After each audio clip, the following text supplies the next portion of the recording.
नमस्कार, good evening. आ जाइए आज के टॉपिक के साथ।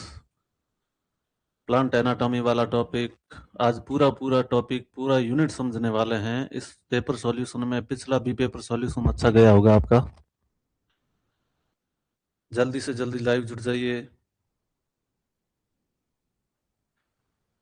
बेहतरीन सॉल्यूशन होने वाला है, बिल्कुल गुड इवनिंग।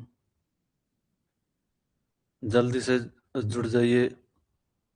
आरपीएससी का जो वन लाइनर पैटर्न खत्म हुआ, उसके बाद जो ऑप्शन वाले सारे क्वेश्चन हैं, चारों ऑप्शन देखने के बाद आंसर निकलता है।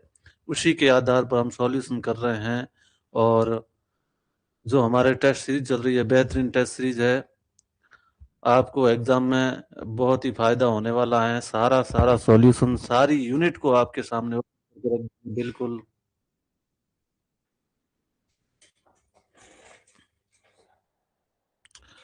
चलो शुरू करते हैं। वही सच्ची आ रही होगी। देखते हैं क्वेश्चन 79 क्वेश्चन की बात करें तो 79 क्वेश्चन में पूछा गया है कि डाइकोट रूट में सहवनी एधा की उत्पत्ति होती है। हम जानते हैं कि वेस्क्यूलर जो कैम्बियम होती है वो द्वितीयक वृद्धि के दौरान यानी सेकेंडरी ग्रोथ के समय सहवनी यानी वेस्क्यूलर कैम्बियम उत्पन्न होती है। सहवनी एधा सहवनी एधा द्वितीयक वृद्धि के दौरान उत्पन्न होती है। जो जड़ के अंदर सहवनी एधा उत्पन्न होती है वह एक सिस्टम से होती है। इस प्रकार जड़ की आंतरिक संरचना की बात करें, बाह्य त्वचा ये कॉर्टेक्स का भाग है। कॉर्टेक्स, एंडोडर्मिस एवं परिरंभ यानी परिरंभ। जड़ के वैस्कुलर बंडल की बात करें तो जड़ में अरीय श्रवण पुल पाया जाता है। अरीय श्रवण पुल का अर्थ होता है जो वैस्कुल जाइलम और फ्लोएम होते हैं वो एक ही त्रिज्या पर न रहकर एक निश्चित क्रम में व्यवस्थित रहते हैं। इस प्रकार अरीय श्रवण पुल पाया जाता है।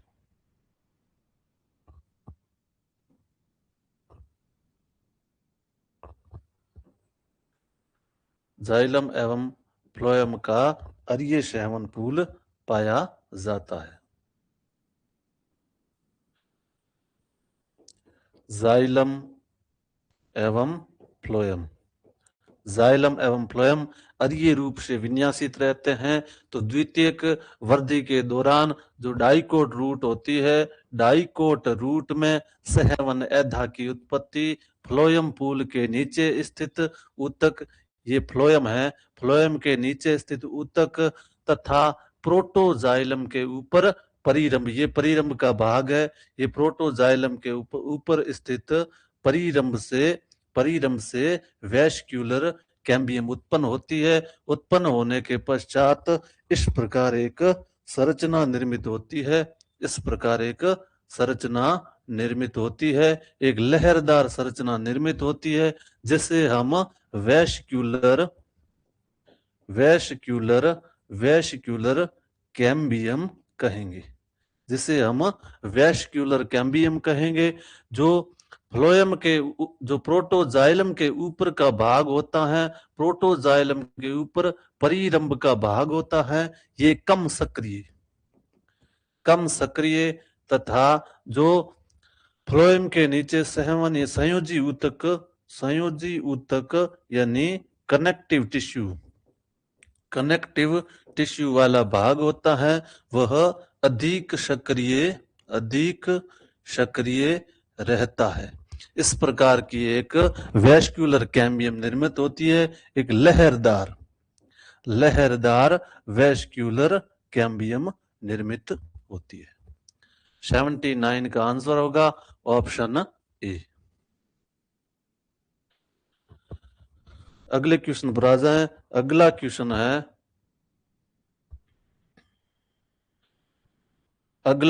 है बुल्लीफॉर्म कोशिकाएं या आवर्धत्वक शैल। बुल्लीफॉर्म कोशिका या आवर्धत्वक शैल उत्तरदायी होती है एक बीज पत्रियों के पत्तियों को अंदर मुड़ने के लिए, पादपों में लवण तनाव से बचाने के लिए, एक बीज पत्री में वर्धित प्रकाश संश्लेषण के लिए, शर्कराओं के भंडारण में अधिक स्थान करने के लिए। बुल्लीफॉर्म कोशिका, जिसे हम मोटर सेल भी कहते हैं, जिसे हम मोटर सेल भी कहते हैं, मोनोकोट। मोनोकोट यानी एक बीज पत्री, एक बीज पत्री, एक बीज पत्री लीफ के ऊपरी जो अधिचर्म होती है, ऊपरी अधिचर्म, ऊपरी अधिचर्म यानी ऊपरी अधिचर्म, एपिडर्मिस, एपिडर्मिस यानी अभ्यक्ष सतह। ये सारे शब्द आप याद रखना, अभ्यक्ष सतह या एबॉक्सियल सरफेस। एनसीईआरटी की लाइन है, उस पर उपस्थित एक कोशिका होती है जो जल संरक्षण का कार्य करती है। जल संरक्षण का कार्य जल की हानि से बचाती है पादप को। जब जल अत्यधिक उपस्थित रहता है तो जल का अवशोषण करती है, जल का अवशोषण कर स्फीत हो जाती है, जिससे पर्ण खुलती है, जिससे लीफ खुलने लगती है। जब जल की कमी होती है, जल अनुपस्थित रहता है, तो ये जो सेल है बुल्लीफॉर्म सेल सलथ यानी फ्लोसिड हो जाती है, सलथ अर्थात फ्लोसिड हो जाती है, जिससे जो पत्ती होती है, लीफ होती है, जो मुड़कर वलयित हो जाती है, जिससे जल की हानि यानी वाष्पोत्सर्जन से पादप को बचाती है,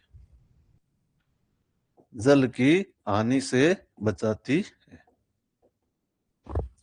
इस प्रकार आवर्धत्व कोशिकाएं एक बीजपत्री पत्तियों को अंदर मुड़ने के लिए आवर्धत्वक बुल्लीफॉर्म कोशिकाएं उत्तरदायी रहती है।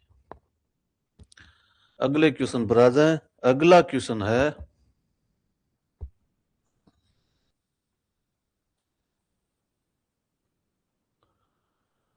अनुप्रस्थ काट में संयुक्त खुला शहवन पूल देखा जाएगा।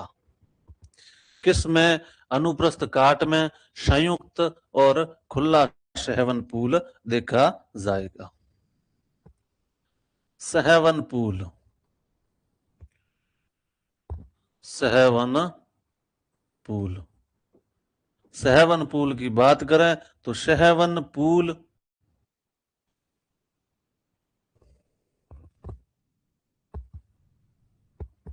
तीन प्रकार के होते हैं।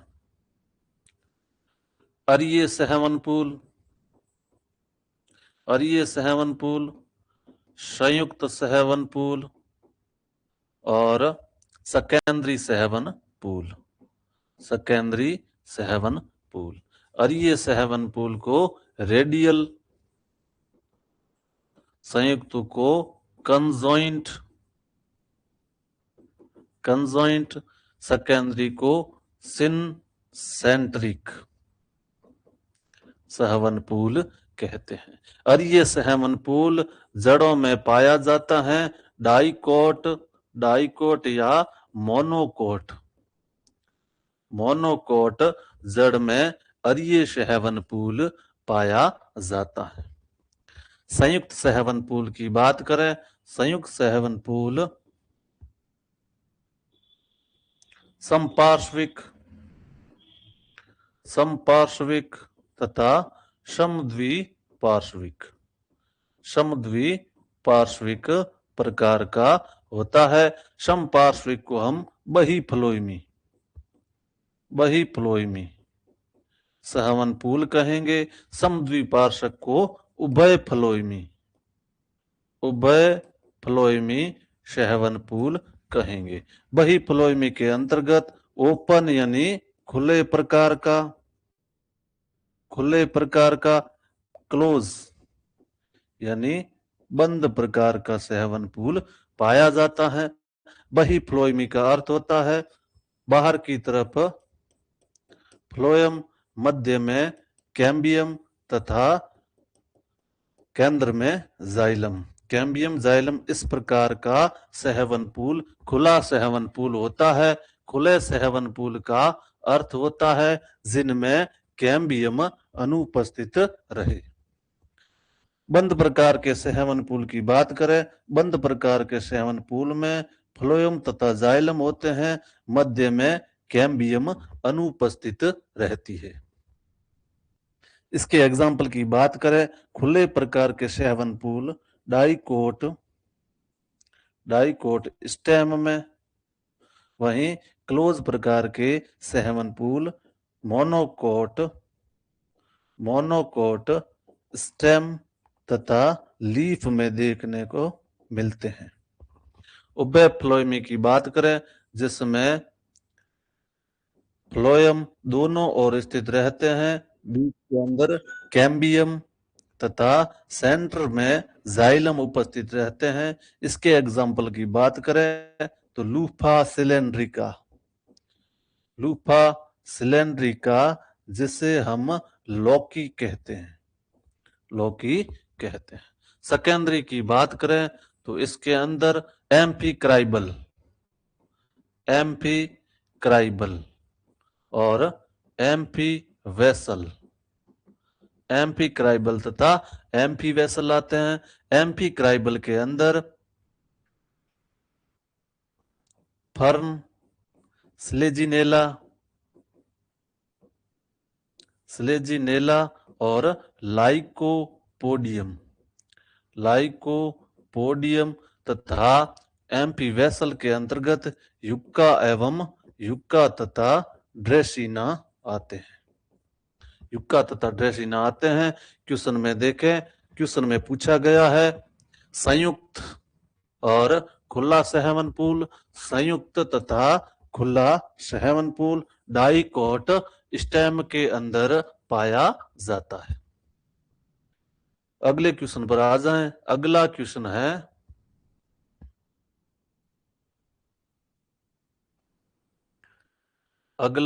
है अंतरपूलीय एधा काग एधा का निर्माण किससे होता है?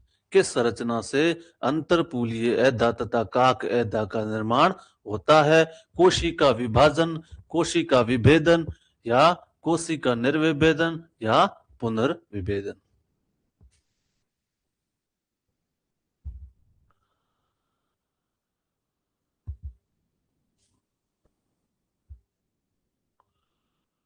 बिल्कुल, ओपन हमेशा डाइकोट में तथा क्लोज हमेशा मोनोकोट में होता है।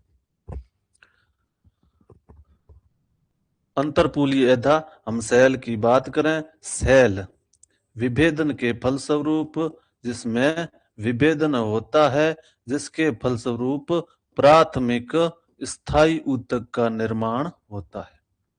प्राथमिक स्थायी ऊतक का निर्माण होता है जिसमें primary cortex, primary xylem, primary phloem. इस प्राथमिक स्थायी ऊतक से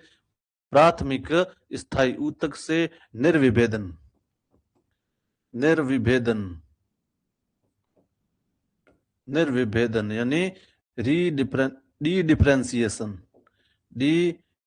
डिफरेंशिएशन के फलस्वरूप प्राथमिक वल्कुट, प्राथमिक जाइलम, प्राथमिक फ्लोएम का निर्माण होगा। निर्विभेदन के फलस्वरूप द्वितीयक स्थायी ऊतकों का निर्माण होता है जिसके अंतर्गत कॉर्क कैम्बियम वैस्क्यूलर कैम्बियम का निर्माण होगा।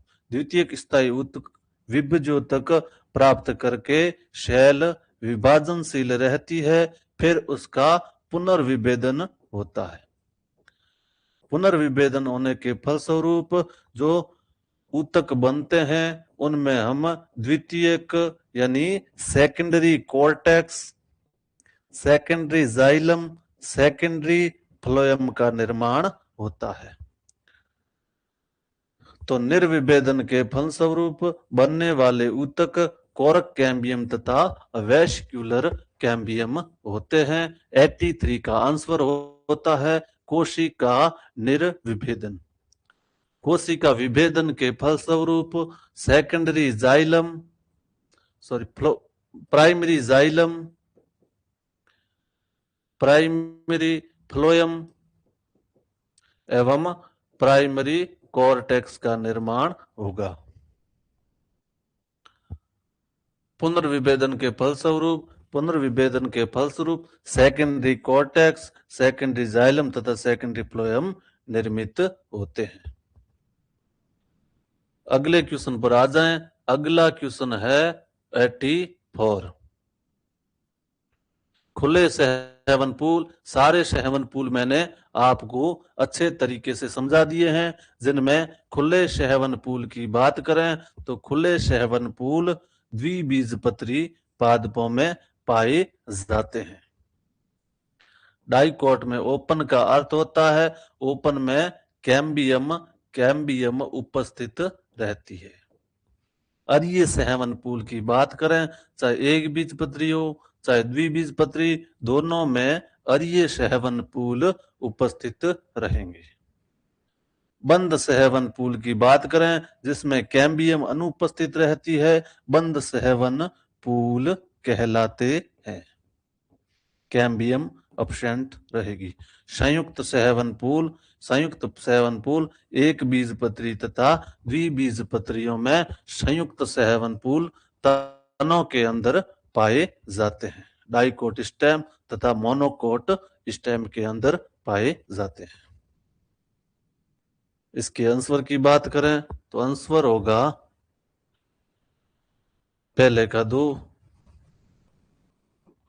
इस प्रकार आंसर बी इसका होगा 84। अगले क्वेश्चन पर आ जाएं। अगला क्वेश्चन है बिल्कुल सिंपल क्वेश्चन। सैम के आकार की रक्षक कोशिकाएं। यहां बात हो रही है रंध्र की, स्टोमेटा की।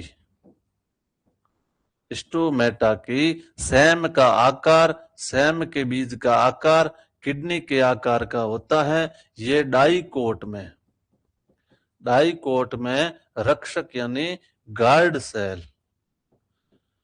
सेल उपस्थित रहती है। डंबलाकार जो गार्ड सेल होती है वह मोनोकोट के रंध्र में उपस्थित रहती है। ट्राइकोम जो त्वचा रोम तने के रोम होते हैं उसे हम ट्राइकोम कहते हैं। ये रोम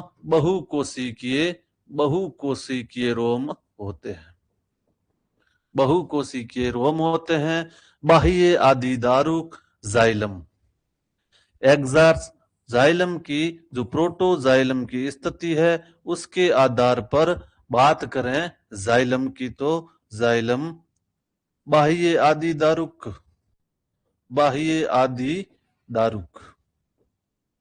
बाह्य मतलब बाहर की तरफ, आदि मतलब पुराना, दारू मतलब जाइलम। बाह्य आदिदारुक एग्जार्च जैसे हम एग्जार्च कहेंगे ये होता है रूट में। एग्जार्च इसमें ज आया तो आप याद रख सकते हैं जड़ में एग्जार्च आदिदारुक होता है। अंतः आदिदारुक की बात करें अंतः आदिदारुक की बात करें जिसे हम एंडार्क भी कहेंगे, ये स्टेम के अंदर पाया जाता है। बाह्य आदिदारुक का सिंपल अर्थ समझे तो प्रोटोजाइलम बाहर की तरफ तथा मेटाजाइलम अंदर की तरफ होते हैं। अंतः आदिदारुक में प्रोटोजाइलम अंदर की तरफ तथा मेटाजाइलम बाहर की तरफ होते हैं। एक बात बता दें, प्रोटोजाइलम पहले बनने वाला जाइलम प्रोटोजाइलम कहलाता है। इसका आंसर हो गया, सीधा आंसर होगा ऑप्शन 2। अगले क्वेश्चन पर आ जाएं।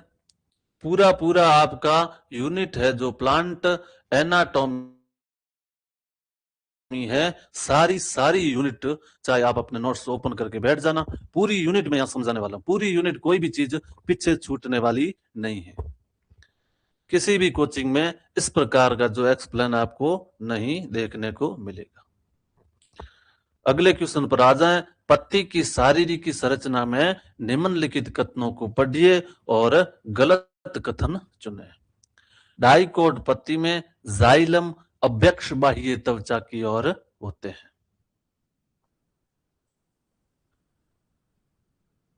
पृष्ठ अधरीय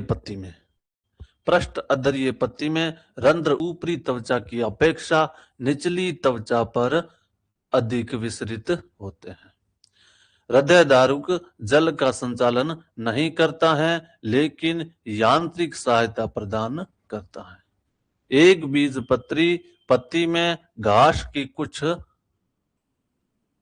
अभ्यक्ष बाह्य त्वचीय बुल्लीफॉर्म कोशिकाएं रूपांतरित हो जाती है।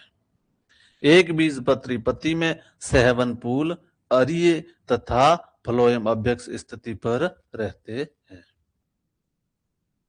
यहाँ केवल पांचवा ऑप्शन असत्य है।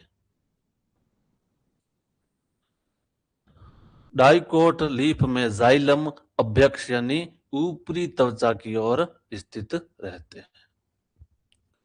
डाइकोट हम लीफ की बात करें तो डाइकोट लीफ की संरचना इस प्रकार होती है। डाइकोट लीफ में जो भरण ऊतक होता है वह दो भागों में विभाजित रहता है, जिसे हम खंभ मृद्युतक और स्पंज मृद्युतक कहेंगे। खंभ मृद्युतक और स्पंज मृद्युतक कहेंगे। और इस प्रकार जो वेस्क्यूलर बंडल होता है, जिनमें जाइलम ऊपर की तरफ अभ्यक्ष का अर्थ होता है अभ्यक्ष यहाँ अभी उपसर्ग लगा है।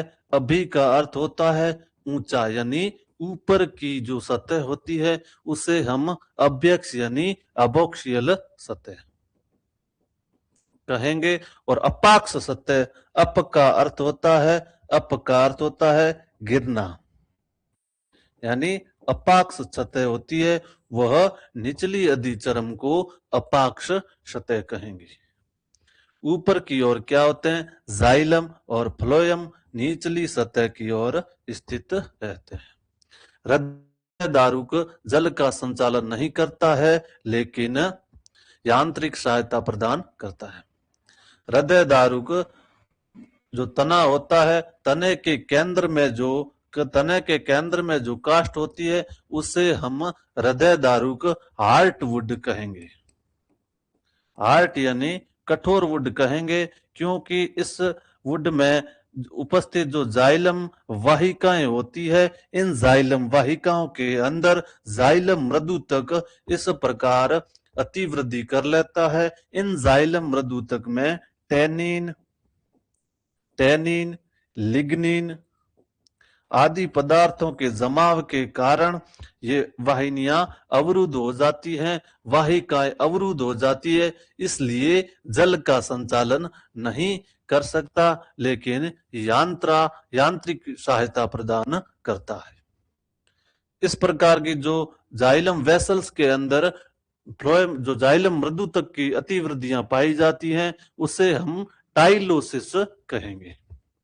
क्या कहेंगे? उसे हम टाइलोसिस कहेंगे। एक बीजपत्री घास की अभ्यक्ष सतह पर बाह्य तवचीय कोशिकाएं बुल्ली फॉर्म कोशिकाएं कहलाती है। इसके बारे में हमने पढ़ लिया है। एक बीजपत्री सेवन फूल अरिये नहीं होते हैं, संयुक्त सेवन फूल होते हैं। चाहे एक बीजपत्री हो, द्विबीजपत्री हो, जिनमें संयुक्त सेवन फूल और बंद सेवन फूल होंगे। बंद का अर्थ होता है लीफ के अंदर ना तो द्वितीयक वृद्धि होती है, ना ही कैम्बियम होती है। इसलिए मोनोकोट और डाइकोट रूट में, डाइकोट जो लीफ होती है उसमें बंद प्रकार का सेवन फूल पाया जाता है। अगले पेज पर आ जाते हैं। अगला क्वेश्चन है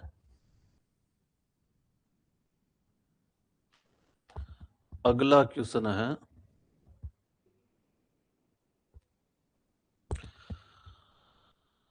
87 क्वेश्चन।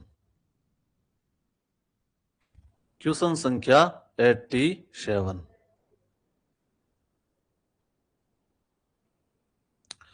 मज्जा किरणें शहवनी फूलों के मध्य उपस्थित मृदु तक अरीय पट्टियां होती है। द्वितीयक वृद्धि के दौरान प्राथमिक और द्वितीयक फ्लोएम नष्ट हो जाते हैं। द्वितीयक वृद्धि के दौरान प्राथमिक जाइलम केंद्र या उसके निकट उपस्थित होता है। कागजन स्थायी ऊतक से विकसित होते हैं। इनमें जो मेड्यूलरी किरणें होती है वह सहवन फूलों के मध्य, इस प्रकार के जो सहवन फूल होती है उनके मध्य अरीय रूप से विन्यासित रहती है। अरीय रूप से विन्यासित होती है। सेकेंडरी ग्रोथ के समय बाहर की ओर बनेंगे फ्लोएम। अंदर की ओर जाइलम का निर्माण होता है। बाहर की ओर अधिक सक्रिय होने के कारण जो प्राथमिक जाइलम, प्राथमिक फ्लोएम तथा सेकेंडरी फ्लोएम कुचल दिए जाते हैं। कुचल दिए यानी दबा दिए जाते हैं। ये एनसीईआरटी की स्पष्ट लाइन है। द्वितीयक वृद्धि के दौरान प्राथमिक जाइलम केंद्र के निकट, क्योंकि जब कैम्बियम का निर्माण होगा तो सेकेंडरी जाइलम का निर्माण होगा, फिर सेकेंडरी जाइलम का निर्माण होगा। प्राथमिक जाइलम इस प्रकार केंद्र की ओर खिसकते चले आते हैं तथा पित्त में धस जाते हैं।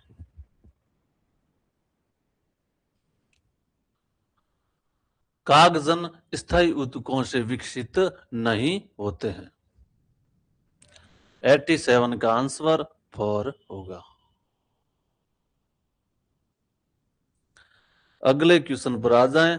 अगला क्वेश्चन है सहावनी एधा। सहावनी एधा द्वारा तने की परिधि में वृद्धि के कारण वलकुट और बाह्य त्वचीय परतों के ह्रास तथा टूटने के बाद नई सुरक्षात्मक परतें जिसे सामूहिक रूप से क्या कहेंगे।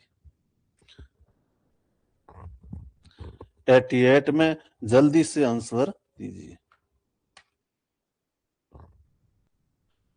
सहावनी एधा द्वारा निर्मित परिधीय वृद्धि के कारण वलकुट की बाह्य सतह पर ह्रास के कारण जहां सुरक्षात्मक परतें बनती है जिसे हम काग तथा कागजन एवं काग अस्तर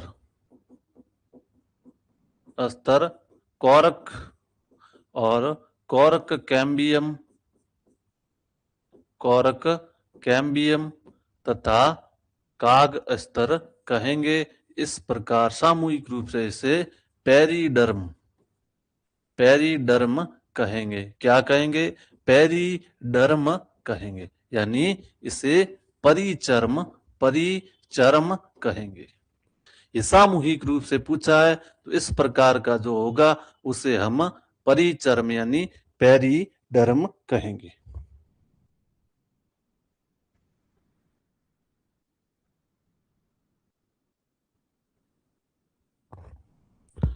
अगले क्वेश्चन पर आ जाएं। क्वेश्चन 89। निम्नलिखित में से कौन सा विकल्प परिधि से शुरू होने वाले परिरंभ के विभिन्न ऊतकों का अनुक्रम होता है। यहाँ परिरंभ ना होकर परिचर्म होगा, परिचर्म के ऊतकों का क्रम होगा। तो सबसे जो मध्य के स्तर कोरक कैम्बियम होती है, कोरक कैम्बियम जो बाहर की ओर कोरक का निर्माण करती है, कोरक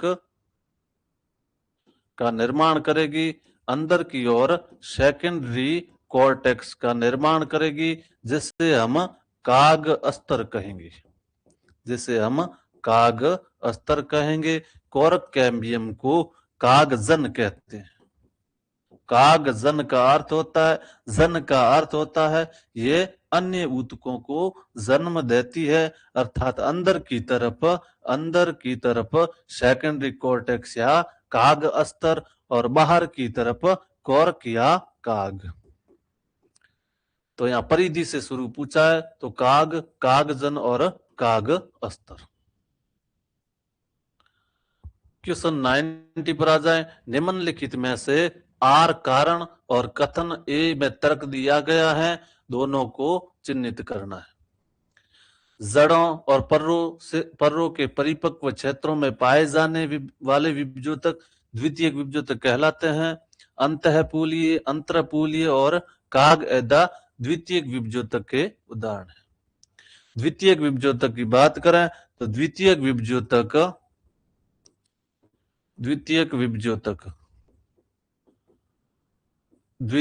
विभजोतक यानी सेकेंडरी मेरिस्टेम। सेकेंडरी मेरिस्टेम पादप की चौड़ाई बढ़ाने का कार्य करते हैं। इससे हम सिलेंडराकार मेरिस्टेम भी कहेंगे। इसके अंतर्गत अंतःपूलीय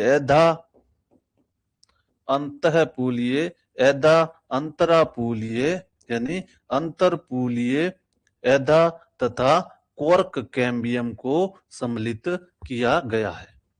इसलिए ए आर दोनों सत्य हैं। आर ए का सही स्पष्टीकरण है, क्योंकि द्वितीयक विभजोतक परिपक्व क्षेत्र में होते हैं। यही विभजोतक काग एदा को द्वितीयक विभजोतक कहेंगे। अंतःपूलीय, अंतरापूलीय एवं कोर्क कैम्बियम को सेकेंडरी मेरिस्टेम कहेंगे। अगला क्वेश्चन है क्वेश्चन 91।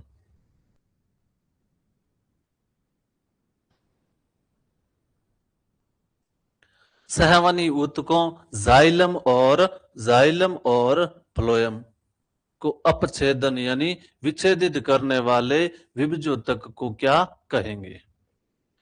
जाइलम बाहर की तरफ, फ्लोएम बाहर की तरफ एवं जाइलम अंदर की तरफ। इनके मध्य दोनों को विच्छेदन करने वाली होती है जो संरचना या ऊतक होता है, उसे हम कैम्बियम कहेंगे। कैम्बियम या वेसिक्यूलर कैम्बियम कहेंगे। वेसिक्यूलर कैम्बियम कहेंगे यानी सहवनी एदा कहेंगे। 92 पर आ जाए। कथन और उसका तर्क दिया गया है। क्यूटिकल एक मोम समान जो तने तथा पत्तियों की बाह्य त्वचा पर उपस्थित होती है, जड़ में अनुपस्थित रहती है। जड़ों में अनुपस्थित होती है, जड़ जल का प्रवेश सुगम हो जाता है। क्यूटिकल एक सुबेरिनीकृत यानी सुबेरिनीकृत या मोमीय परत होती है। मोमीय परत होती है जो जल की हानि से पादप को बचाती है। ये पादप तने तथा पत्तियों के ऊपर रहती है, जड़ के ऊपर नहीं रहती है, क्योंकि जड़ के ऊपर नहीं होने का कारण है जड़ के भीतर जब जल प्रवेश करता है, अगर क्यूटिकल होती तो उनमें बाधा उत्पन्न हो जाती, इसलिए जड़ों में क्यूटिकल नहीं पाई जाती। नहीं, जड़ों में अनुपस्थित रहने का जो कारण है, बिल्कुल जड़ में जल का सुगम प्रवेश हो जाता है।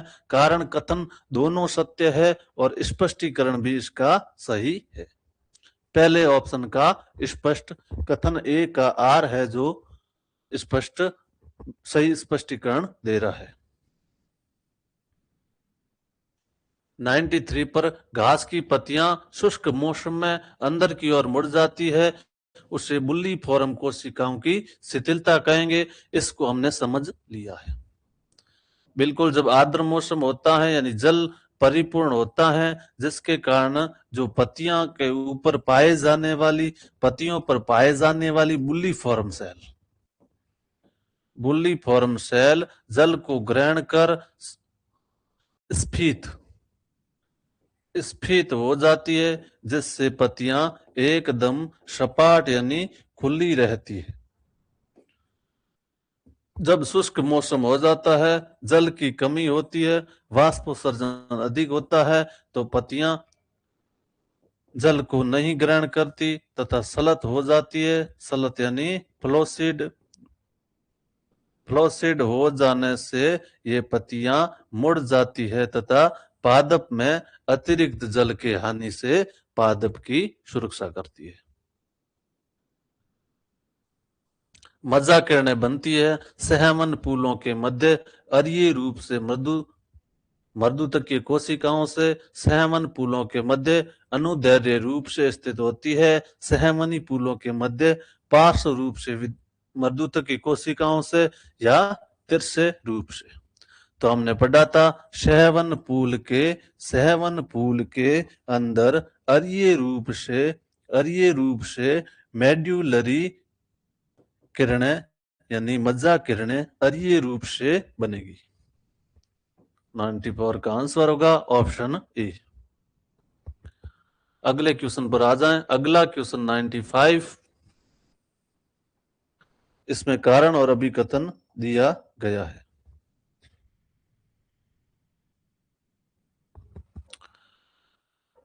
अभिकथन ए और इसका कारण आर। घास में डंबल के आकार की रक्षक कोशिकाएं पाई जाती है। प्रत्येक रंध्र दो शैम के आकार की कोशिकाओं का बना होता है, जिन्हें द्विबीजपत्री रक्षक कोशिकाएं कहते हैं। अभिकथन में मोनोकोट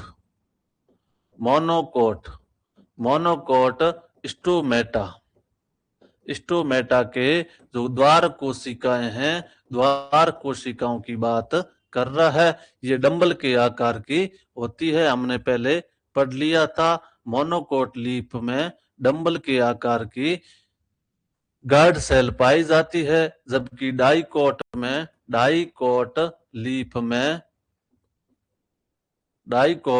लीफ में द्वार कोशिकाएं जो गार्ड सेल होती है वह शैम के आकार की होती है। तो कारण और अभिकथन दो ही सत्य हैं, लेकिन अभिकथन का कोई स्पष्टीकरण नहीं दे रहा है, क्यों पहले में मोनोकोट और दूसरे में डाइकोट की बात हो रही है। ए और आर दोनों सत्य, जो आर है वो ए का स्पष्टीकरण नहीं है।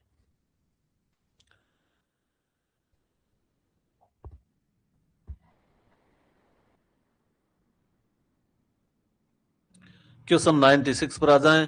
क्वेश्चन 96 में भी अभिकथन और उसका कारण दिया गया है। शीतोष्ण क्षेत्रों में उगने वाले पौधों में वार्षिक वलय अलग अलग होती है। शीतोष्ण क्षेत्र में जलवायु परिस्थितियां पूरे वर्ष समान नहीं रहती। शीतोष्ण क्षेत्र में पूरे वर्ष जलवायु समान नहीं रहती है। 6 महीने गर्मी तथा 6 महीने सर्दी का मौसम रहता है, जिससे जो बनने वाली वार्षिक वलय यानी कैम्बियम है वह अधिक सक्रिय तथा कम सक्रिय गर्मियों में अधिक सक्रियता के कारण बिल्कुल हल्के रंग की हल्के रंग की तथा कम सक्रियता के कारण गहरे रंग की जो वलय बनती है, इसलिए इसका कारण है मौसम का एक समान नहीं रहना।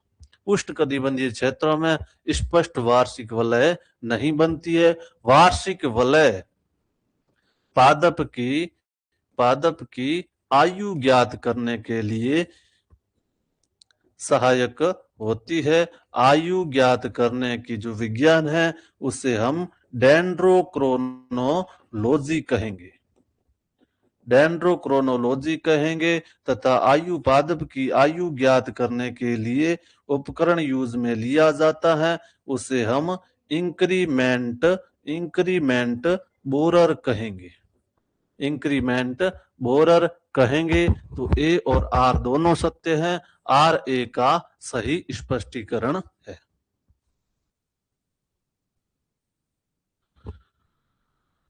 पूरा टॉपिक आपको समझाने जा रहे हैं। बेहतरीन क्लास होने वाली आज की।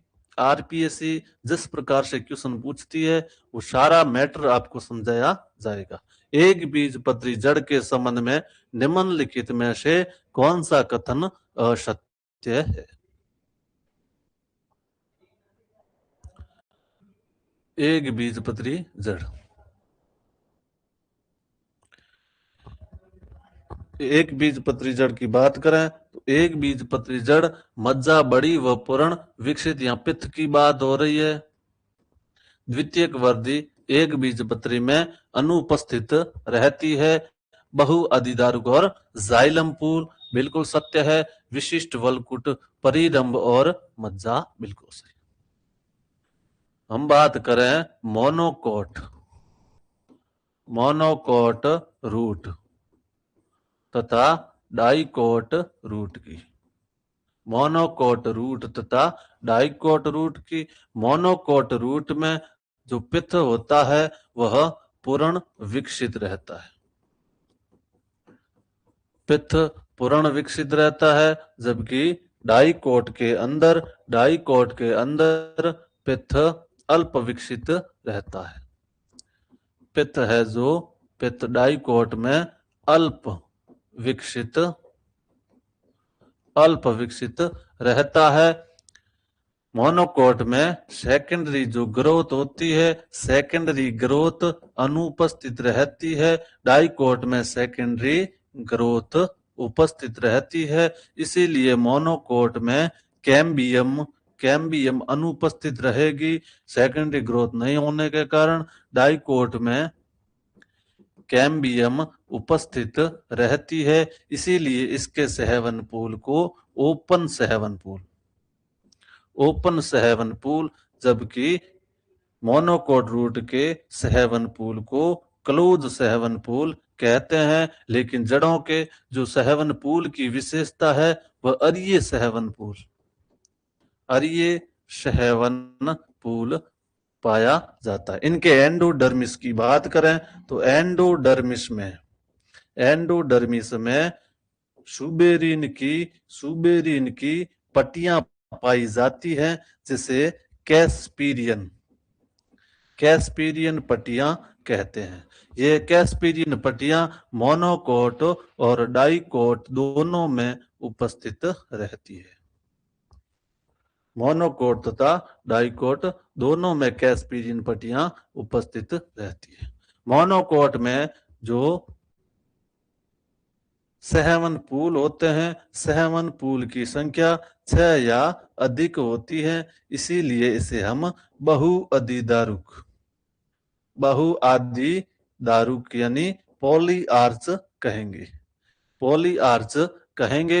वहीं डाइकोट के अंदर 2 से 6 तक सहवन पुलों की संख्या होती है। इसे डाई आर्च से हेक्सार्च कहेंगे।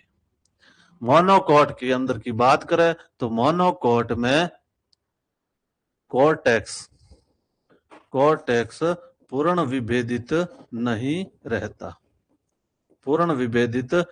रहता, जबकि डाइकोट का जो कोर्टेक्स होता है, कोर्टेक्स विभेदित रहता है। इस प्रकार इस क्वेश्चन का आंसर होगा द्वितीयक वृद्धि मोनोकोट के अंदर द्वितीयक वृद्धि अनुपस्थित रहती है। कथन असत्य है। अगले क्वेश्चन पर आ जाए। अगला क्वेश्चन है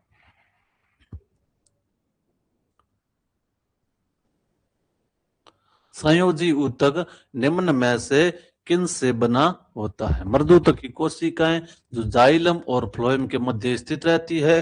दृढ़ोतक की कोशिकाएं दृढ़ोतक की कोशिकाएं जो जाइलम और फ्लोएम के मध्य स्थित रहती। स्थूल कोणोतक कोशिकाएं जो जाइलम फ्लोएम के मध्य स्थित रहती या विभुतक कोशिकाओं की।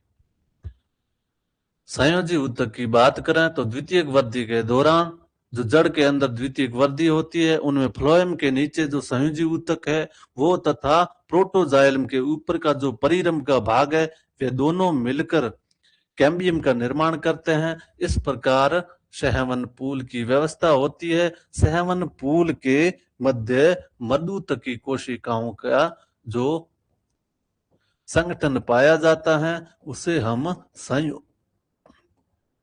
संयोजी ऊतक कहेंगे। अर्थात मर्दित्व की कोशिकाओं का जो जाइलम तथा फ्लोएम के मध्य पाए जाते हैं।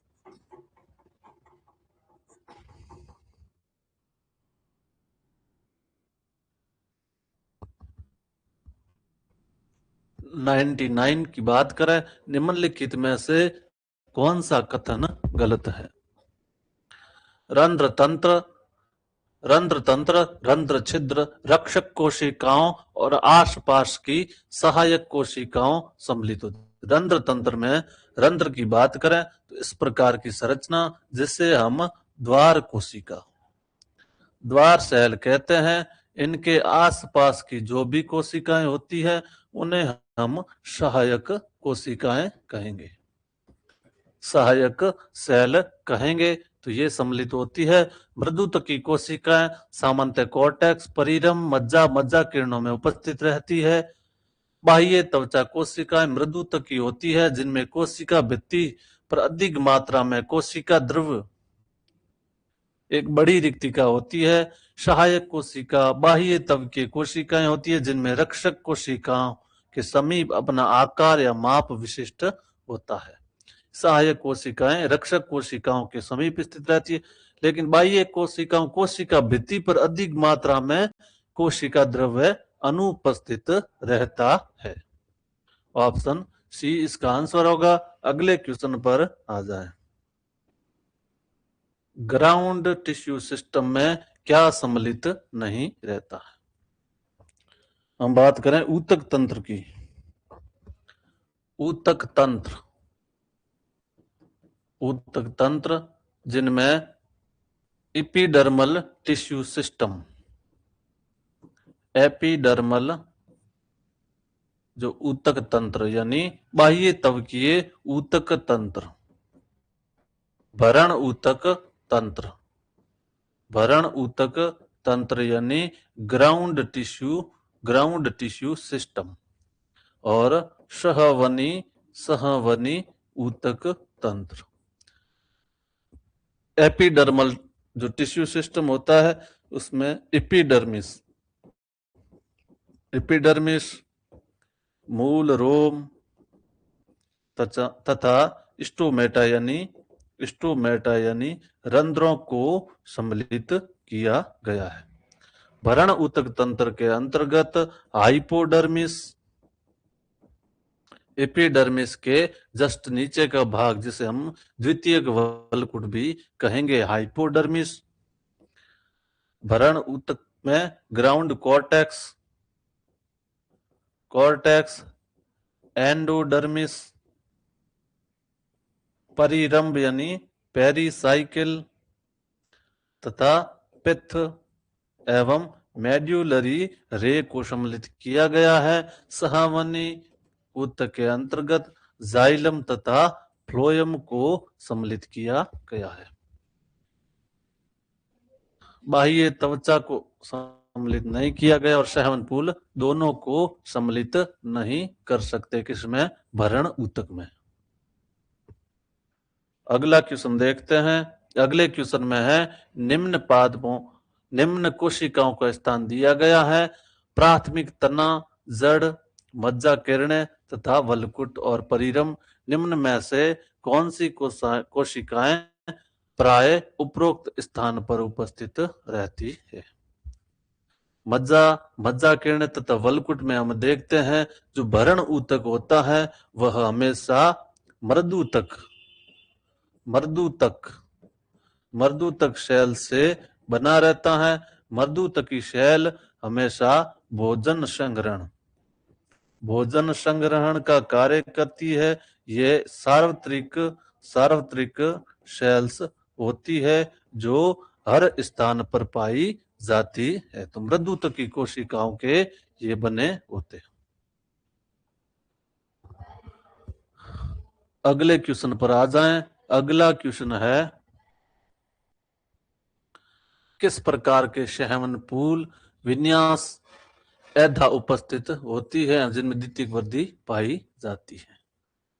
बिल्कुल सहवनी पूल विन्यास में, सहवनी पूल विन्यास के अंदर कैम्बियम उपस्थित होना हमने पढ़ा था। सहवनी पूल विन्यास में कैम्बियम उपस्थित डाइकोट स्टेम में पाई जाती हैं तथा इस प्रकार के जो सहवन पूल होते हैं उन्हें हम ओपन तथा संयुक्त यानी कंजॉइंट प्रकार के सहवन पूल कहते हैं। कंजॉइंट प्रकार के सहवन पूल कहते हैं।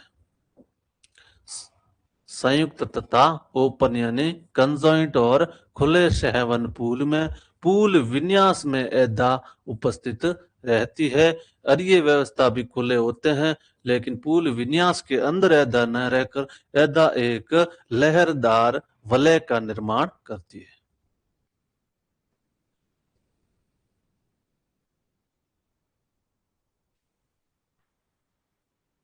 बिल्कुल जूम कर दिया है। निम्नलिखित में से कितनी विशेषताएं चालनी नलिका तत्वों से संबंधित है? नली लंबी नली के समान है, क्षैतिज रूप से व्यवस्थित है, छिद्रित अंतः दीवारें होती है, सहचर कोशिकाओं के निकट है, उनमें छोटी छोटी रिक्तिका तथा परिधीय हरित लवक पाया जाता है।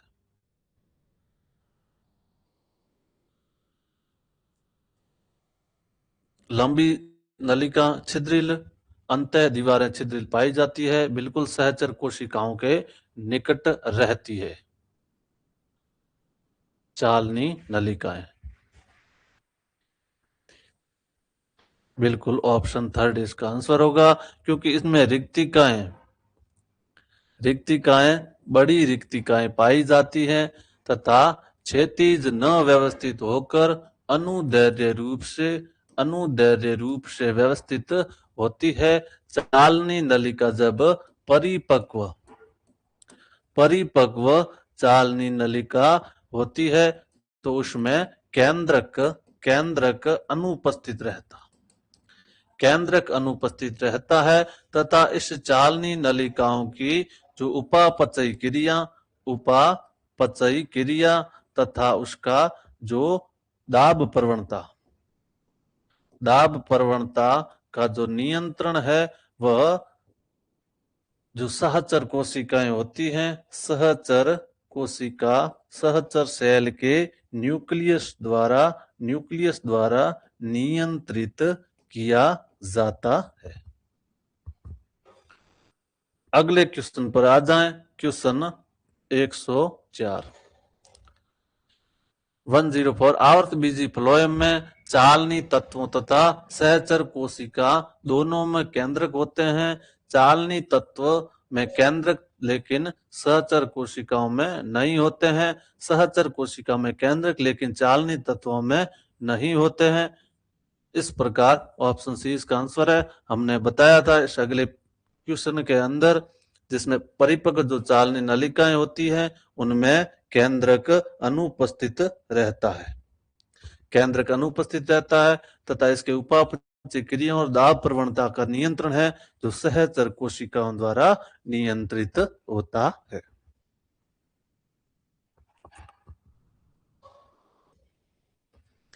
क्वेश्चन 105 गलत विकल्पों को चुनना है।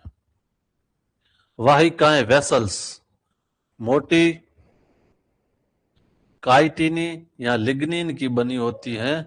काइटिन की बात करें तो काइटिन ऑर्थोपोडा के जो प्राणी होते हैं उनका जो शरीर काइटिन प्लेटों का बना रहता है। कवक की भित्ति काइटिन की बनी होती है, लेकिन वाहिकाएं लिग्निन की भित्ति के कारण मृत होती है।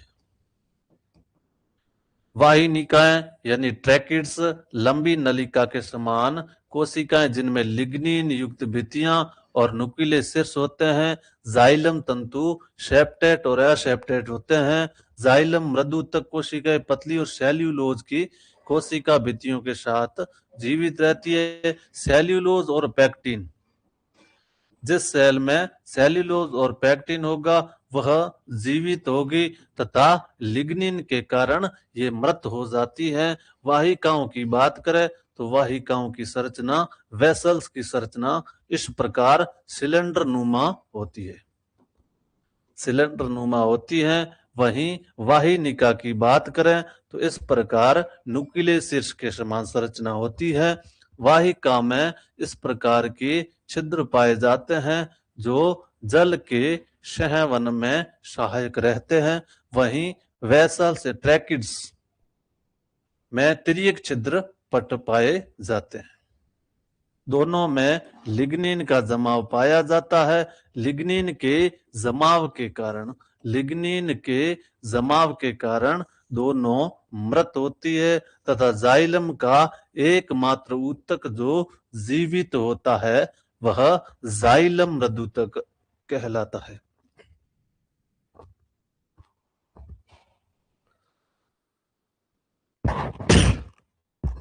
अगले क्वेश्चन पर आ जाएं।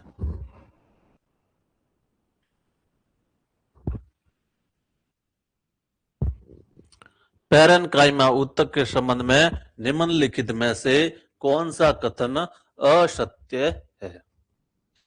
पैरेन्काइमा अर्थात मृदुतक ये जटिल मृत ऊतक पतली भित्ति वाली हेमीसेल्यूलोज झिल्ली का बना होता है। मृदुतक अंगों के भीतर प्रमुख घटक है। यह आकार में गोल, अंडाकार, बहुकोणीय, लंबी हो सकती है या तो यह सटी हो सकती है या अंतरकोशिकीय स्थान पाए जाते हैं। बिल्कुल मृदुतक अंगों का प्रमुख घटक है जो ग्राउंड कॉर्टेक्स पूरा का पूरा मृदुतकों का बना रहता है। बिल्कुल गोलाकार, जैसे हम लीफ की संरचना देखते हैं जिनमें स्पंज गोलाकार तथा पैलिसेड खंभाकार इस प्रकार बने रहते हैं। वहीं बहुकोणीय की बात करें, हाइपोडर्मिस में मृदुतक बहुकोणीय संरचना में रहते हैं। या तो यह सटी हो सकती है, अंतरकोशिकीय स्थान हो सकते हैं। बिल्कुल हाइपोडर्मस में इस प्रकार सटी रहती है, लेकिन लीफ की संरचना में इनमें अंतरकोशिकीय स्थान वायु कोशिकाएं पाई जाती है। 107 पर आ जाए। 107 विभज्योतक जो विशेष रूप से जड़ तथा पर्रों के परिपक्व क्षेत्रों में विद्यमान रहता है तथा काष्ठीय अक्ष का निर्माण करता है, विभज्योतक के पश्चात दिखाई देता है, क्या कहलाता है? परिपक्व क्षेत्रों में विद्यमान रहता है। इस प्रकार के विभज्योतक को द्वितीयक विभज्योतक कहेंगे। अंतर्वेशी विभज्योतक की बात करें तो पादप में पर्व संधियां गन्ना, बांस, पुदीना आदि के जो पर्व तथा पर्व संधियों का भाग रहता है, पर्व संधियों का भाग होता है। इनमें अंतर्वेशी ऊतक पाए जाते हैं जो प्राथमिक विभज्योतक होते हैं। शीर्षस्थ विभज्योतक की बात करें तो पादप के रूट तथा सूट के टिप यानी टॉप पर पाए जाने वाले विभज्योतक शीर्षस्थ विभज्योतक कहलाते हैं। इस प्रकार के अंतर विभज्योतक होते हैं जो शाकाहारी द्वारा खाए जाने पर पादप को पुनः जीवित करने का कार्य करते हैं। अंतर्वेशी विभज्योतक स्थायी ऊतकों के मध्य पाए जाते हैं। द्वितीयक विभज्योतक पादप की चौड़ाई बढ़ाने का कार्य करते हैं। सेकेंडरी ग्रोथ में द्वितीयक विभज्योतक होते हैं जो कैम्बियम का निर्माण करते हैं। क्वेश्चन 108 पर आ जाएं। निम्नलिखित में द्वितीयक विभज्योतक का उदाहरण नहीं है। तो कैम्बियम की बात करें, अंतःपूलीय, अंतरापूलीय, कागएदा, अंतर्वेशी विभज्योतक और शीर्षस्थ विभज्योतक। शीर्षस्थ एवं अंतर्वेशी तथा शीर्षस्थ विभज्योतक प्राथमिक विभज्योतक के भाग होते हैं। प्राथमिक विभज्योतक पादप की प्राथमिक वृद्धि का जिम्मेदार रहता है, अर्थात पादप की लंबाई में वृद्धि करता है तथा द्वितीयक विभज्योतक द्वितीयक वृद्धि के लिए जिम्मेदार रहता है जो पादप की चौड़ाई को बढ़ाता है। अंतर्वेशी विभज्योतक है जो द्वितीयक विभज्योतक का उदाहरण नहीं है। निम्नलिखित कथनों को पढ़े तथा कितने सही है बिल्कुल देखते हैं। विभज्योतक ऊतक परिपक्व कोशिकाओं एक समूह है। विभज्योतक अपरिपक्व तथा अविभेदित सेल का एक समूह होता है। असत्य कथन है। कोशिका जो विभाजन हेतु सक्षम होती है विभज्योतक कोशिकाएं कहलाती है। पादप विभज्योतक ऊतक के कारण असीमित वृद्धि की क्षमता रखते हैं। बिल्कुल, ऊतक कोशिकाओं का एक समूह जिसकी उत्पत्ति समान और कार्य लगभग समान होते हैं। 3 कथन ही सत्य है। अगले क्वेश्चन पर आ जाए। शीर्षस्थ विभज्योतक निम्न स्थानों पर उपस्थित रहते हैं। नाम से ही पता चल जाता है। शीर्षस्थ यानी एपिकल मेरिस्टेम रूट तथा शूट के टिप पर यानी शीर्ष पर उपस्थित रहते हैं। पादप की प्राथमिक वृद्धि यानी लंबाई बढ़ाने का कार्य करते हैं। तो शीर्षस्थ विभज्योतक उपस्थित रहते हैं। मूल और पर्रों के पार्श्व भाग पर द्वितीयक विभज्योतक स्थित रहते हैं जो पादप की चौड़ाई बढ़ाने का कार्य करते हैं। कक्षस्थ कलिका जब शीर्षस्थ विभज्योतक वृद्धि करता है तो कुछ पीछे छूट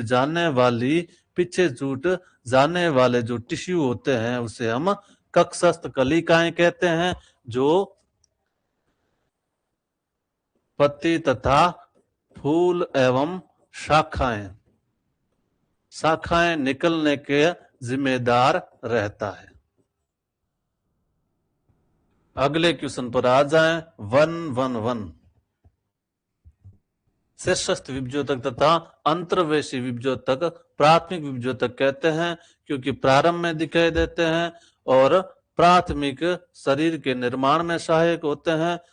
कोरक, ऐदा और सहमनी पुल बनाते हैं। संपूर्ण पादप शरीर का निर्माण करते हैं।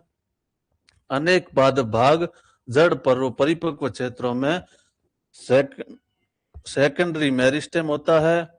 संपूर्ण पादप भाग का निर्माण नहीं करते हैं, ये केवल लंबाई बढ़ाते हैं। चौड़ाई बढ़ाने का कार्य सेकेंड ग्रोथ के समय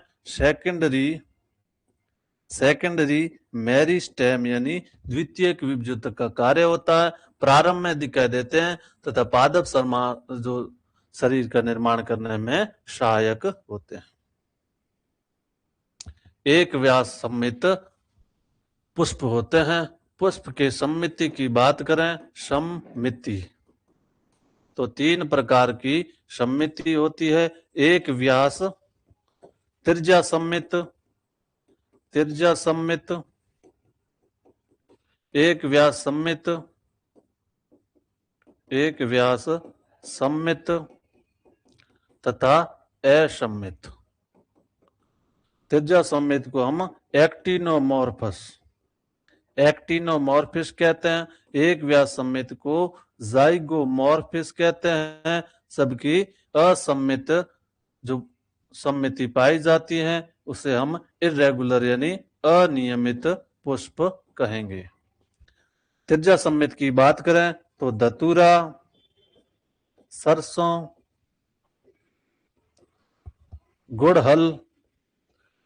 गुड़हल आदि त्रिज्या सम्मित पुष्प होते हैं।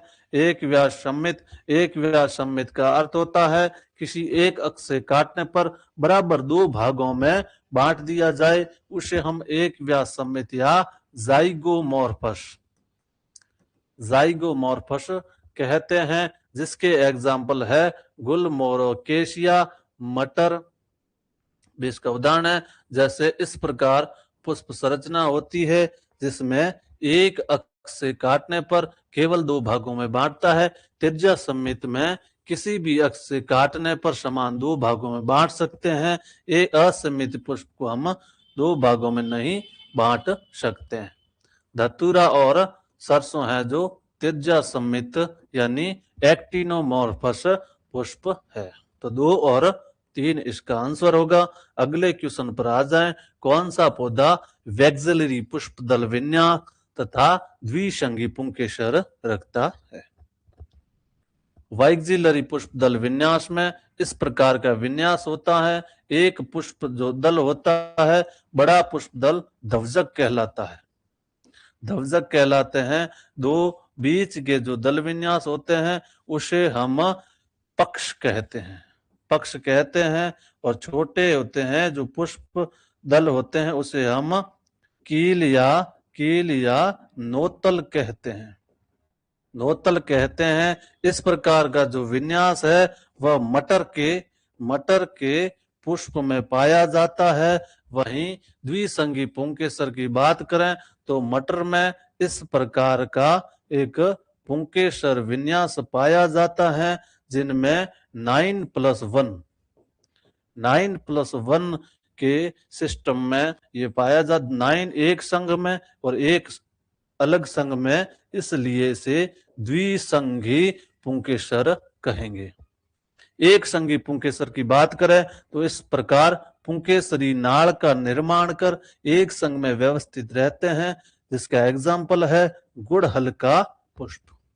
तो पायसम सेटा एवं मटर के पादप में द्विसंगी पुष्प तथा कविंकुंसियल प्रकार का पुष्प दल विन्यास पाया जाता है।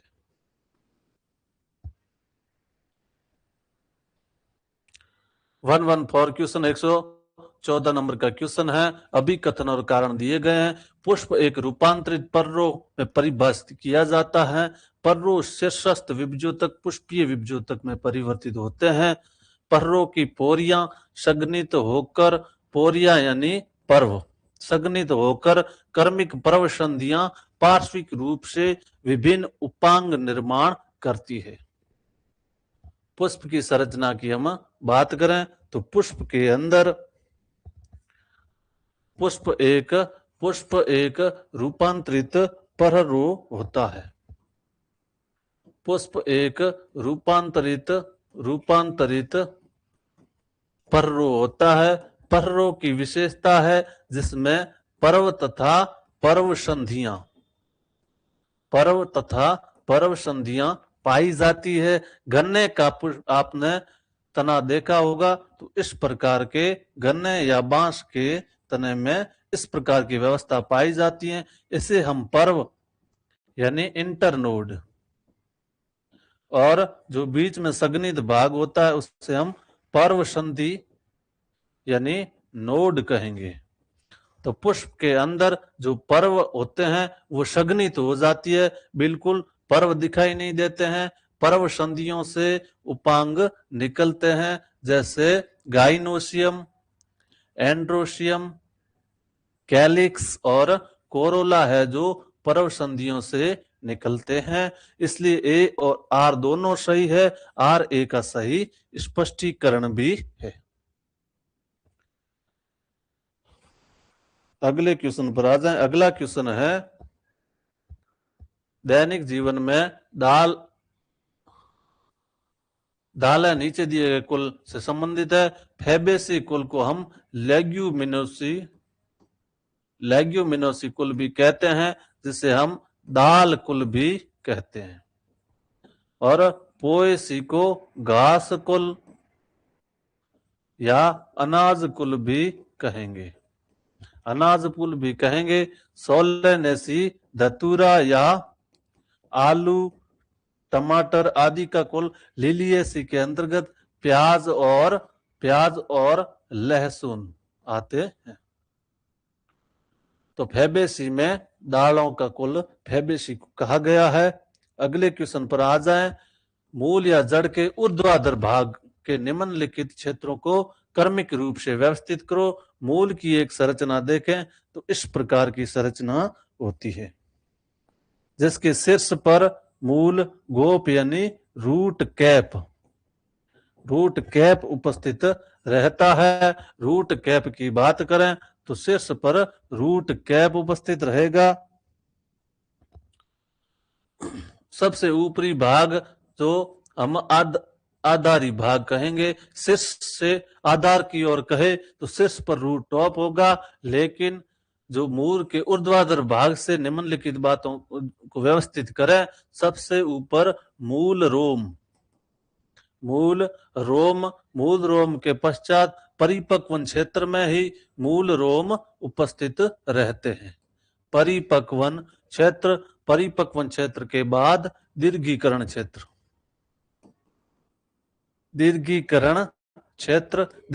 क्षेत्र के बाद विभजोतक क्षेत्र, जिसे हम मेरिस्टमैटिक क्षेत्र कहेंगे। और सबसे अंत का भाग रूट कैप यानी मूल गोप का क्षेत्र होता है। अगले क्वेश्चन पर आ जाएं। अगला क्वेश्चन है ससीमाक्षी पुष्पक्रम की वृद्धि सीमित होती है। ससीमाक्षी पुष्पक्रम की वृद्धि सीमित होती है। ससीमाक्षी शब्द से ही पता चलता है। ससीमाक्षी यानी सीमा सहित मतलब पुष्प की जो लगने के क्रम की एक निश्चित सीमा यानी सीमित होती है। जब एक पर्व शीर्ष पर पुष्प परिवर्तित होता है तो सदैव अकेला होता है। बिल्कुल सूरजमुखी में हम देख सकते हैं, शीर्ष पर जब पुष्प लगता है तो एक अकेला पुष्प होता है। असीमाक्षी मुख्य अक्ष पर समाप्त होता है। असीमाक्षी यानी असीमित यानी मुख्य अक्ष पर पुष्प समाप्त नहीं होता।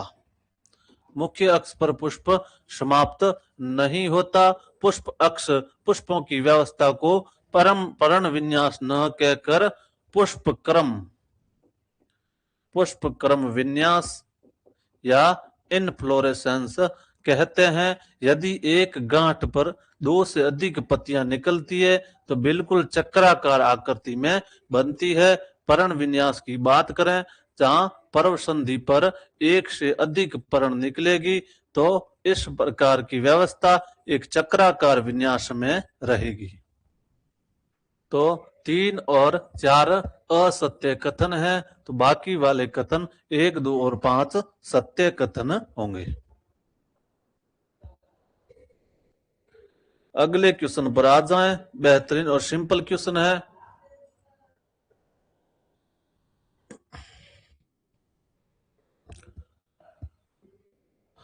असीमाक्षी पुष्पक्रम, असीमाक्षी पुष्पक्रम मुख्य अक्ष अनिश्चित काल से बढ़ती है, बिल्कुल असीमाक्षी सीमा रहित। असीमाक्षी में पुष्प अग्राभिसारी, अग्राभिसारी क्रम में लगते हैं। अ से असीमाक्षी, अ से अग्राभिसारी मुख्य अक्ष पुष्प द्वारा समाप्त नहीं होता। ए और आर दोनों सत्य, स्पष्टीकरण भी सही है क्योंकि अनिश्चित काल तक बढ़ता है और मुख्य अक्ष पर पुष्प समाप्त नहीं होता। अगले क्वेश्चन की बात करें, अगले क्वेश्चन पर आते हैं। अगला क्वेश्चन है 119।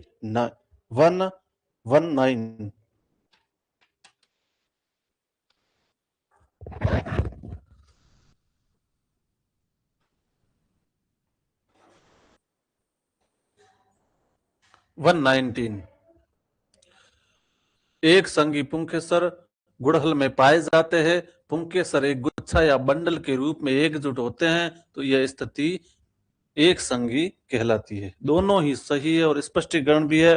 गुड़हल के पुष्प की बात करें तो गुड़हल में पुंकेसर इस प्रकार व्यवस्थित रहेगा, इसके ऊपर सभी पुंकेसर रहेंगे, इस प्रकार व्यवस्थित रहता है, जिसमें एक संघ के रूप में रहेगा, इसे एक संघी कहेंगे। और पुंकेसरी, पुंकेसरी नाड़ का निर्माण करता है। तो एक गुच्छा या बंडल में रहेंगे तो इसे एक संघी पुंकेसर कहेंगे। आर ए का सही स्पष्टीकरण भी है।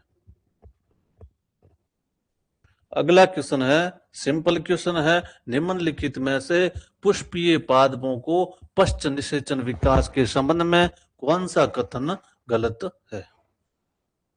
देखते हैं। जाइगोट से एम्ब्रियो विकसित होता है, बिल्कुल जाइगोट एम्ब्रियो विकसित होगा। केंद्रीय कोशिका से भ्रूणपोष होगा, बिल्कुल केंद्रीय कोशिका। भ्रूण कोश के अंदर केंद्रीय कोशिका दो केंद्रकों की होती है, जिससे एक नर युग्मक संलयित होकर त्रिगुणित भ्रूण पोष, भ्रूण पोष यानी एंडोस्पर्म, एंडोस्पर्म बनाता है। बीजांड भ्रूण कोश में विकसित होता है, नहीं बीजांड होता है वह, बीजांड बीज में विकसित होगा। जो भ्रूण कोश होता है वह गुरु बीजाणु, गुरु बीजाणु जब परिवर्धित हो जाता है उससे भ्रूण कोश यानी एम्ब्रियो सैक का निर्माण होता है। परिपक्व अंडाशय से फल विकसित होता है। तो बीजांड से भ्रूण कोश विकसित नहीं होता, बीजांड से बीज विकसित होगा, गुरु बीजाणु से भ्रूण कोश विकसित होता है। अगले प्रश्न पर आ जाएं। आवृत बीजी भ्रूण कोश का सबसे सामान्य प्रकार कौन सा है? एक समसूत्री, तीन समसूत्री, दो समसूत्री, दो अनुक्रमिक समसूत्री विभाजन से। भ्रूण कोश का निर्माण, भ्रूण कोश का निर्माण गुरु बीजाणु से होता है, गुरु बीजाणु से भ्रूण कोश का निर्माण होता है। एक गुरु बीजाणु एक केंद्र की संरचना होती है, जिसमें हमें पता है कि भ्रूण कोश 8 केंद्रक प्लस 7 सेल से मिलकर बना होता है। पहला विभाजन होगा प्रथम समसूत्री विभाजन से 2 केंद्रक का निर्माण होगा। दूसरे समसूत्री विभाजन से 4 केंद्रक का निर्माण होता है। तीसरे समसूत्री विभाजन से 8 केंद्रकों का निर्माण होता है। अब इन 8 केंद्रकों में से एक केंद्रक दोनों ओर से एक एक केंद्रक सेंटर में आ जाते हैं। पीछे 3-3 केंद्रक है जो दोनों कोनों पर व्यवस्थित रहते हैं। अब होगा साइटोकाइनेसिस। साइटोकाइनेसिस की प्रक्रिया, साइटोकाइनेसिस प्रक्रिया के दौरान ऊपर की ओर 3 प्रतिमुखी कोशिकाएं, प्रतिमुखी कोशिकाएं बनेगी, बीच में द्विकेंद्रकीय केंद्रीय कोशिकाएं बनेगी और बीजांड द्वारीय छोर की ओर 2 सहायक कोशिका और एक एग सेल का निर्माण होगा। इस प्रकार 3 + 2 + 3 टोटल 8 न्यूक्लियस, 3 + 1 + 3 टोटल 7 सेल का निर्माण होता है। इस प्रकार 3 अनुक्रमिक समसूत्री विभाजन से भ्रूण कोश का निर्माण होता है। अंतिम पेज की ओर आए हैं तो अंतिम पेज पर 122 कुछ पादपों में मादा युग्मक बिना निषेचन से भ्रूण विकसित होना, बिना निषेचन से भ्रूण विकसित, अनिषेक जनन या पार्थेनोजेनेसिस। बिना निषेचन से फल का निर्माण होता है तो अनिषेक फलन कहते हैं। युग्मक संलयन तो निषेचन का ही भाग होता है जिसके फलस्वरूप जाइगोट का निर्माण होता है। ऑटोगेमी की बात करें तो यह एक परागण का प्रकार है जिसमें एक ही पादप का एक ही पुष्प में आपस में एक ही पुष्प में परागण होता है तो उसे स्वयुग्मन या ऑटोगेमी कहेंगे। कौन सा परागण जीवाश्म के रूप में संरक्षित करने में सहायक सिद्ध हुआ? परागकण को जीवाश्म के रूप में संरक्षित करने के लिए स्पोरोपोलेनिन परागकण के बाह्य भित्ति पर उपस्थित रहता है।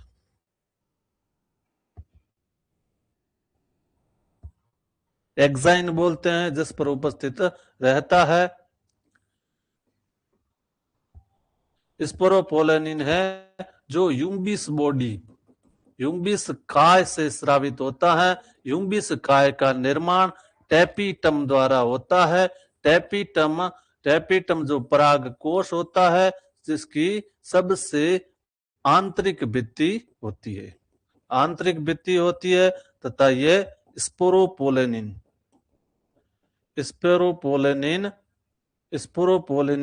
का जैविक अपघटन नहीं होता है जिसके कारण ये जीवाश्म के रूप में संरक्षित रहता है। इस पर एक पीले रंग का और पदार्थ पाया जाता है जिसे हम पोलेन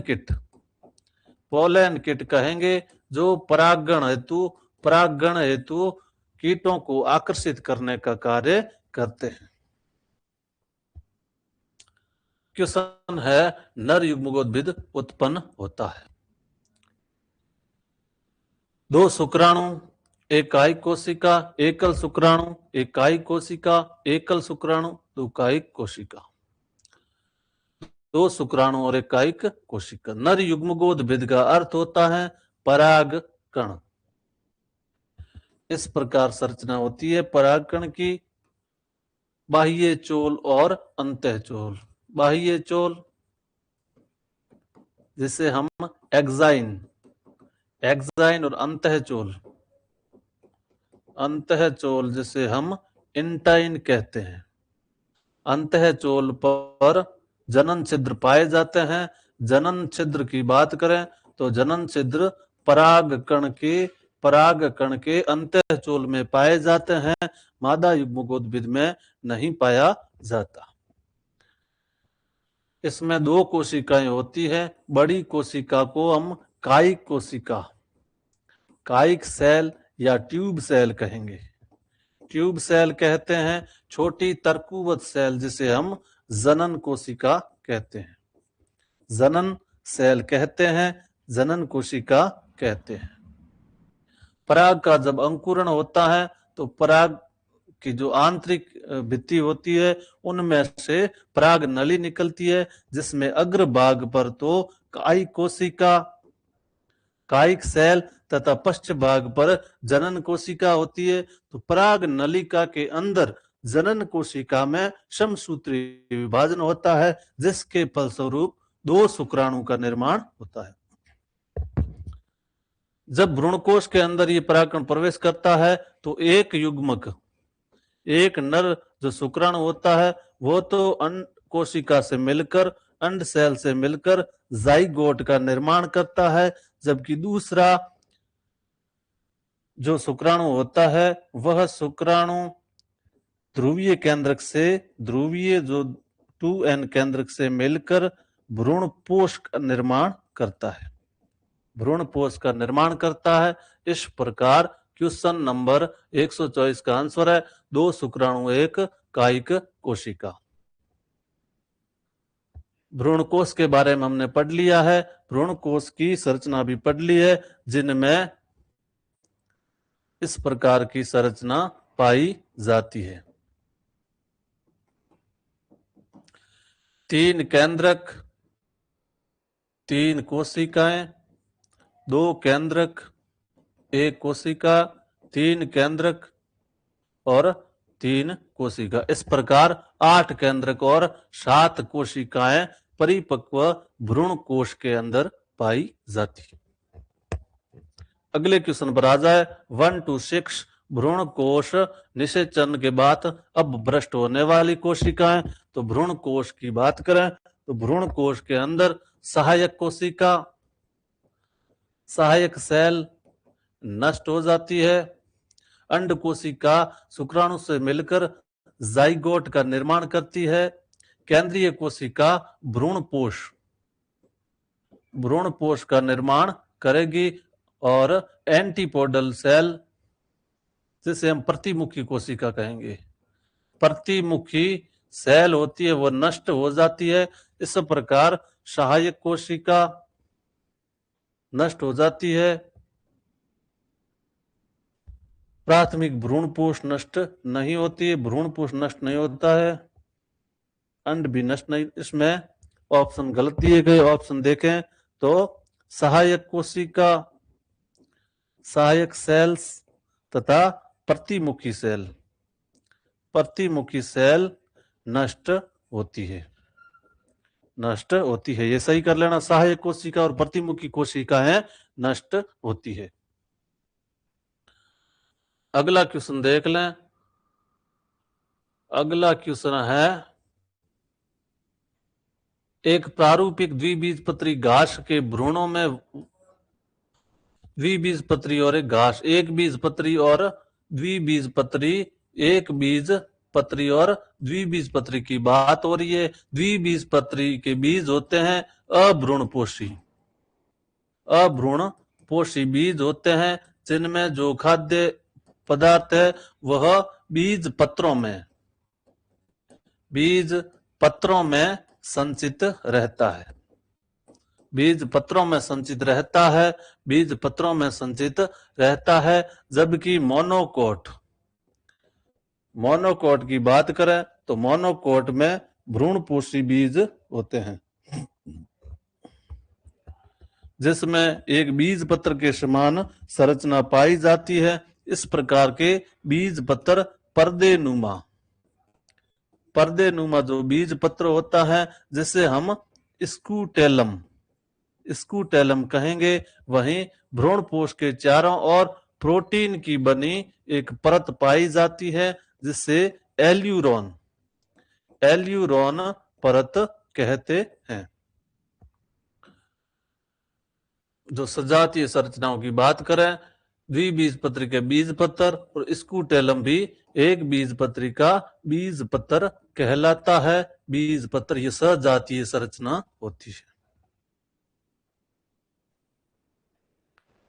130 पर आ जाएं। कथनों पर कौन सा कथन असत्य है?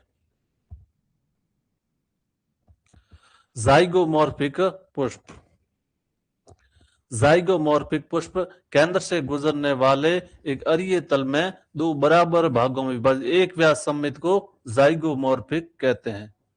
एक व्यास सममित यानी मटर का जो पुष्प होता है वो एक व्यास सममित होता है तथा एक अक्ष से गुजरने पर ही बराबर 2 भागों में बांटता है। ससीमाक्षी पुष्पक्रम प्रमुख अक्ष के शीर्ष पर लगता है, इसलिए सीमित वृद्धि होती है। ससीमाक्षी शीर्ष पर और सीमित वृद्धि।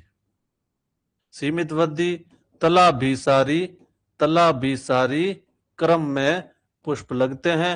असीमाक्षी पुष्प क्रम में अक्ष सतत वृद्धि करती है।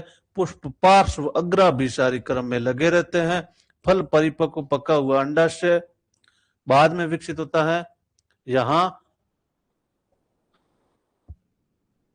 केंद्र से गुजरने वाले अरिय तल दो बराबर हिस्सों में बांटती है। सहसीमाक्षी पुष्प क्रम पुष्प अक्ष शीर्ष पर लगता है तथा असीमित वृद्धि होती है। बिल्कुल सही है। असीमाक्षी पुष्प अक्ष पर सतत वृद्धि रहती है, लेकिन पुष्प पार्श्व भाग में अग्राभिसारी क्रम में पार्श्व भाग में नहीं होते हैं। फल परिपक्व पका हुआ अंडाशय बिल्कुल असत्य कथन, ऑप्शन सी होगा।